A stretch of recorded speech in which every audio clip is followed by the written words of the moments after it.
Okay, the nightlife here in Hongdae. This is how it looks. It's already almost 12 midnight. Still a lot of action. Mostly teenagers. Okay, grabe pala sa Hongdae, Berna. Daming action. Ganda rito, oh. Daming puno. Habang nag-action ka, meron kang ambience kasi madaming puno.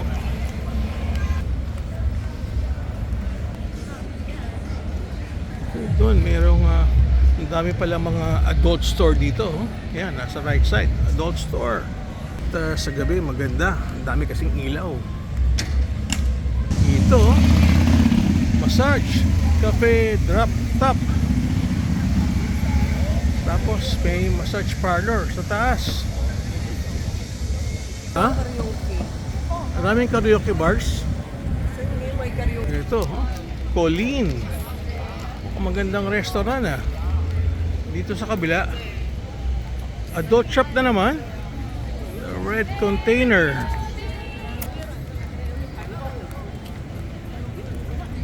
Dito sa Hongdae, oh, Berna, oh, full moon. Wow. Ang galing, natapat pa tayo sa full moon. Hongdae, Seoul, Korea. Dito sa kaliwa merong New York Burger.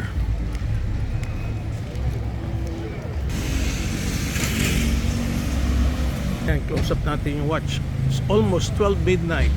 Ayan, oh. That's the clock of Seoul, Korea. Almost 12 midnight here in Seoul.